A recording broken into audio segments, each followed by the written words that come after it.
Chapter 19. It has come. Of course, Dr. Craven had been sent for the morning after Colin had had his tantrum. He was always sent for at once when such a thing occurred, and he always found, when he arrived, a white, shaken boy lying on his bed, sulky and still so hysterical that he was ready to break into fresh sobbing at the least word. In fact, Dr. Craven dreaded and detested the difficulties of these visits. On this occasion, he was away from Misselthwaite Manor until afternoon. "How is he?" he asked Mrs. Medlock rather irritably when he arrived. "He will break a blood vessel in one of these fits some day. The boy is half insane with hysteria and self-indulgence." "Well, sir," answered Mrs. Medlock, "you'll scarcely believe your eyes when you see him.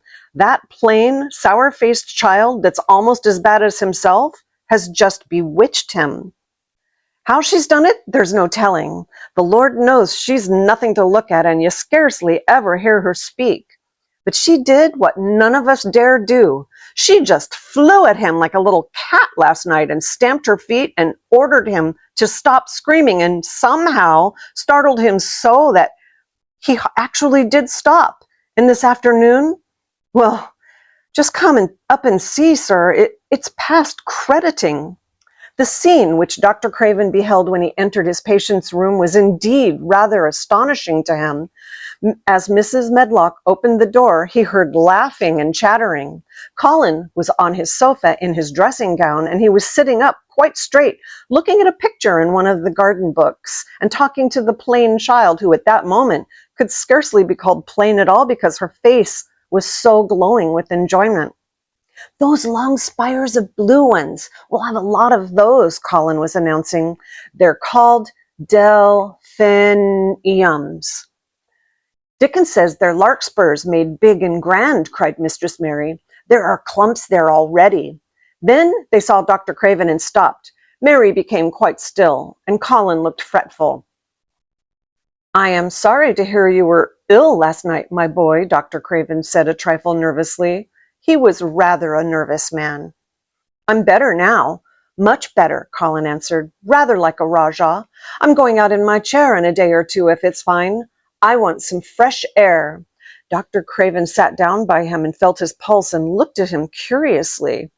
"It must be a very fine day," he said, "and you must be very careful not to tire yourself." "Fresh air won't tire me," said the young Rajah.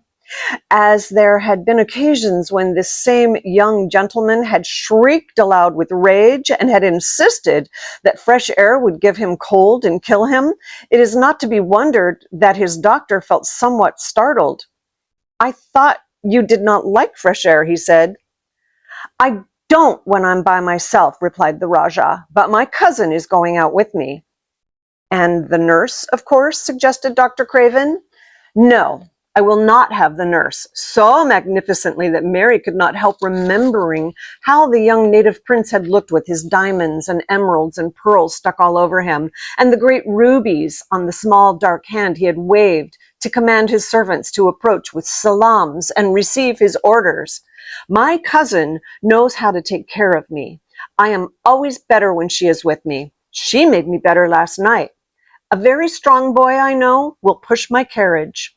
Dr. Craven felt rather alarmed. If this tiresome, hysterical boy should chance to get well, he himself would lose all chance of inheriting Misselthwaite, but he was not an unscrupulous man, though he was a weak one, and he did not intend to let him run into actual danger. "He must be a strong and steady boy," he said, and I must know something about him. Who is he? What is his name?" "It's Dickon," Mary spoke up suddenly. She felt somehow that everybody who knew the moor must know Dickon.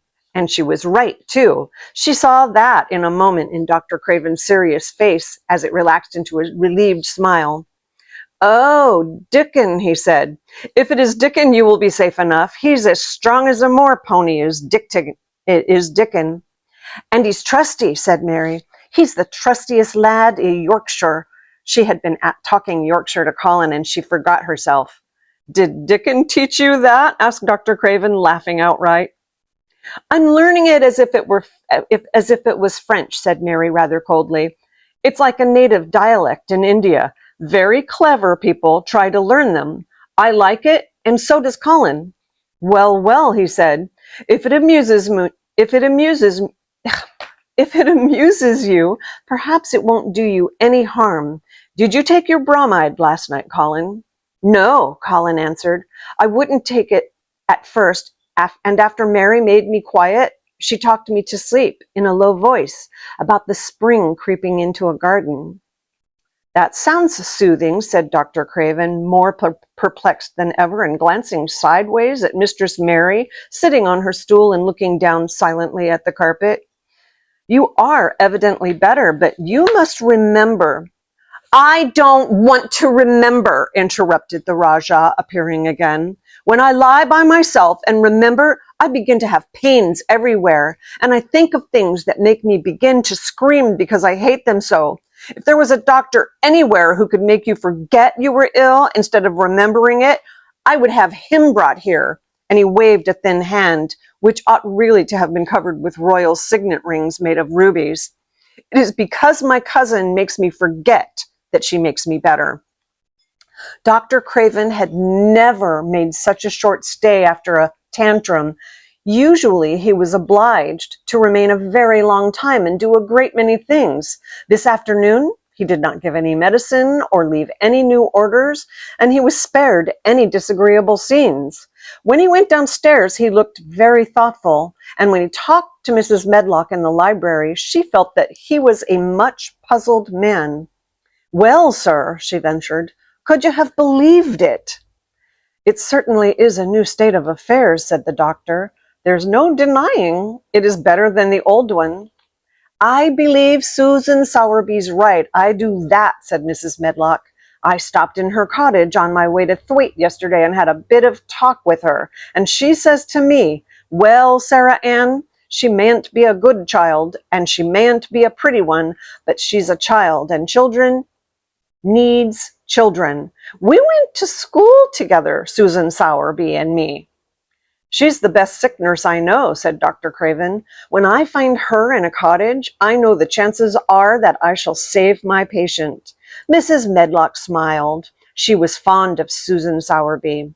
She's got away with her, has Susan, she went on quite volubly. I've been thinking all morning of one thing she said yesterday. She says, once when I was giving the children a bit of a preach after they'd been fighting, I says to 'em all, when I was at school, my geography told as the world was shaped like an orange. And I found out before I was 10 that the whole orange doesn't belong to nobody. No one owns more than his bit of a quarter, and there seems, no one owns more than his bit of a quarter, and there's times it seems like there's not enough quarters to go around. But don't you, none of you, think as you own the whole orange, or you'll find out you're mistaken, and you won't find it out without hard knocks. What children learns from children, she says, is that there's no sense in grabbing at the whole orange, peel and all. If you do, you'll likely not get even the pip, and them's too bitter to eat. She's a shrewd woman, said Dr. Craven, putting on his coat. Well, she's got a way of saying things, ended Mrs. Medlock, much pleased. Sometimes I've said to her, Susan, if you was a different woman and didn't talk such broad Yorkshire, I've seen the times when I should have said you was clever. That night, Colin slept without once awakening, and when he opened his eyes in the morning, he lay still and smiled without knowing it. Smiled because he felt so curiously comfortable. It was actually nice to be awake, and he turned over and stretched his limbs luxuriously. He felt as if tight strings which had held him had loosened themselves and let him go. He did not know that Dr. Craven would have said that his nerves had relaxed and rested themselves. Instead of lying and staring at the wall and wishing he had not awakened, his mind was full of the plans he and Mary had made yesterday, of pictures of the garden and of Dickon and his wild creatures. It was so nice to have things to think about. and he had not been awake more than 10 minutes when he heard feet running along the corridor, and Mary was at the door. The next minute, she was in the room and had run across to his bed, bringing with her a waft of fresh air, full of the scent of the morning. "You've been out! You've been out! That's the nice smell of leaves," he cried. She had been running, and her hair was loose and blown, and she was bright with the air and pink-cheeked, though he could not see it. "It's so beautiful," she said, a little breathless with her speed. "You never saw anything so beautiful. It has come. I thought it had come the other morning, but it was only coming. It is here now. It has come. The spring. Dickens says so." "Has it?" cried Colin, and though he really knew nothing about it, he felt his heart beat. He actually sat up in bed. "Open the window," he added, laughing half with joyful excitement and half at his own fancy. "Perhaps we may hear golden trumpets." And though he laughed, Mary was at the window in a moment, and in a moment more it was wide open, and freshness and softness and scents and bird songs were pouring through. "That's fresh air," she said. "Lie on your back and draw in long breaths of it." That's what Dickon does when he's lying on the moor. He says he feels it in his veins and it makes him strong, and he feels as if he could live forever and ever. Breathe it and breathe it. She was only speaking what Dickon had told her, but she caught Colin's fancy. "Forever and ever? Does it make him feel like that?" he said, and he did as she told him, drawing in long, deep breaths over and over again until he felt that something quite new and delightful was happening to him. Mary was at his bedside again. "Things are crowding up out of the earth," she ran on in a hurry, "and there are flowers uncurling and buds on everything, and the green veil has covered nearly all the gray, and the birds are in such a hurry about their nests for fear they may be too late that some of them are even fighting for places in the secret garden. And the rose bushes look as wick can be, and there are primroses in the lanes and woods, and the seeds we planted are up, and Dickon has brought the fox and the crow and the squirrels and a newborn lamb." And then she paused for breath. The newborn lamb Dickon had found 3 days before, lying by its dead mother among the gorse bushes on the moor. It was not his first motherless lamb. It was not the first motherless lamb he had found, and he knew what to do with it.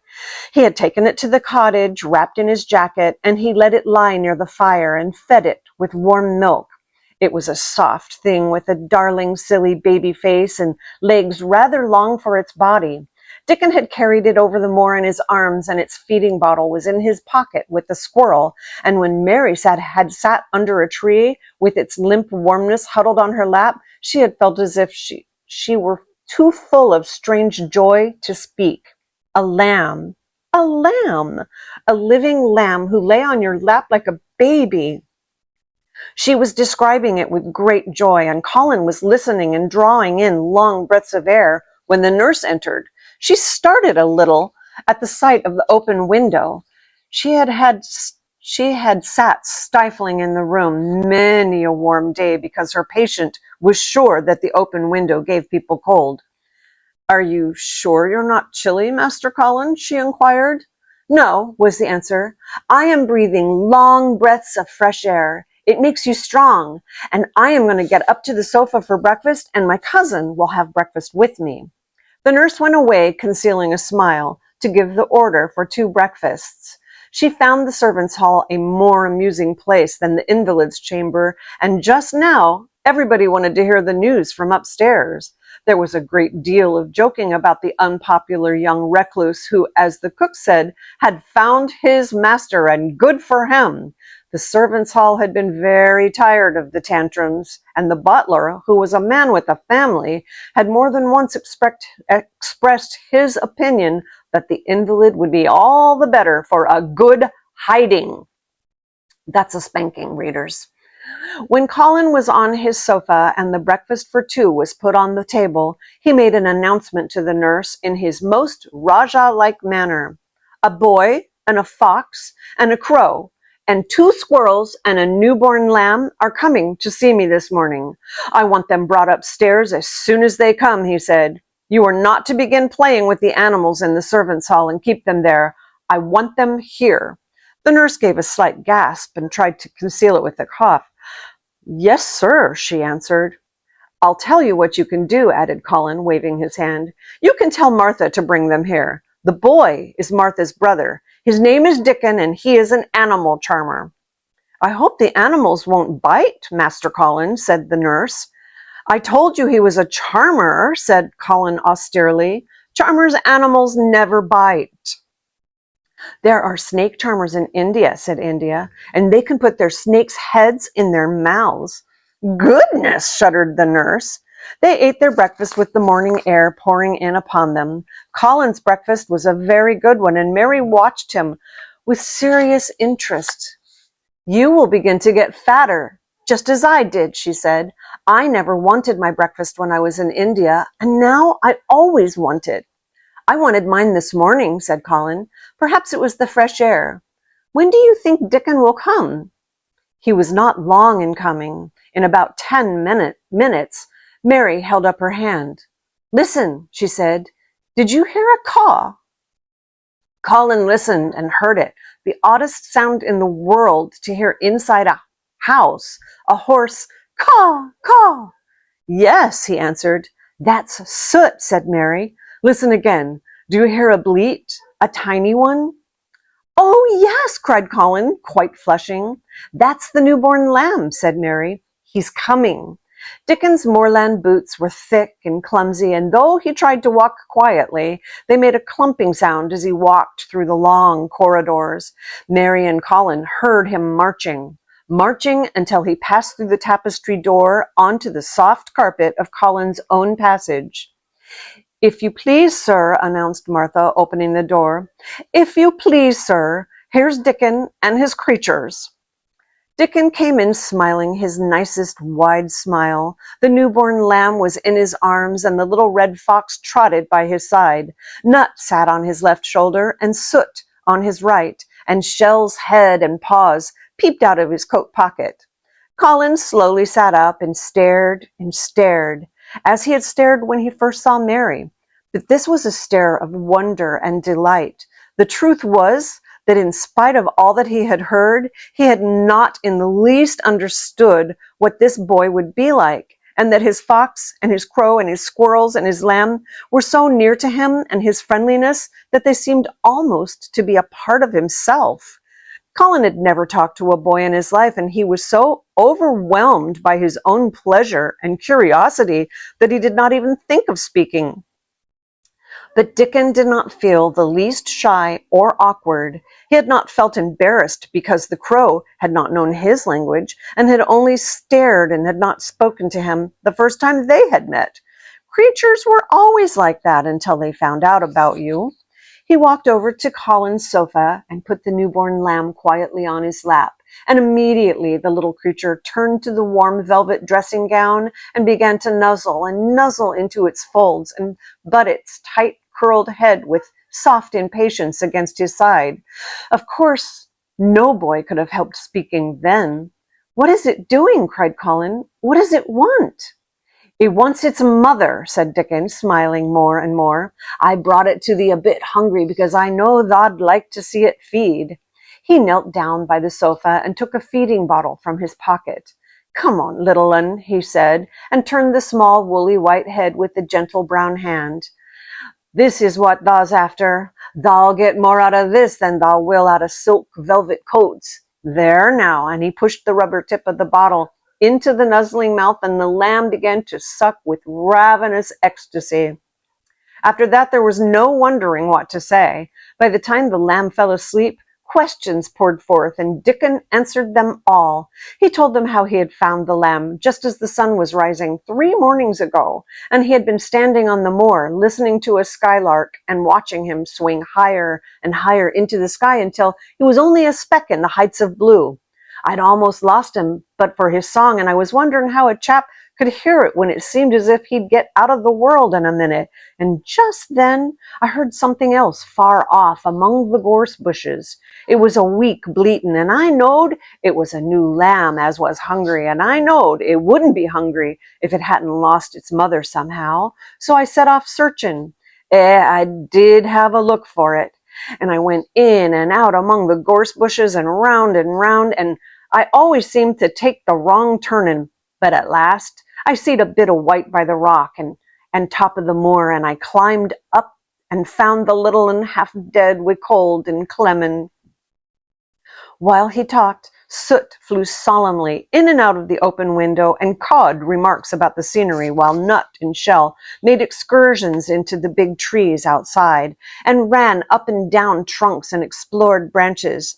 Captain curled up near Dickon, who sat on the hearth rug from preference. They looked at the pictures in the gardening books, and Dickon knew all the flowers by their country names and knew exactly which ones were already growing in the secret garden. I could not say that there name, he said, pointing to one under which was written Aquilegia, but us calls that a columbine, and that there one, it's a snapdragon, and they both grow wild in the hedges, but these is garden ones, and they're bigger and grander. There's some big clumps of columbine in the garden. They'll look like a bed of blue and white butterflies fluttering when they're out. I'm going to see them, cried Colin. I'm going to see them. Aye, that thou mun, said Mary quite seriously, and thou munnot lose no time about it.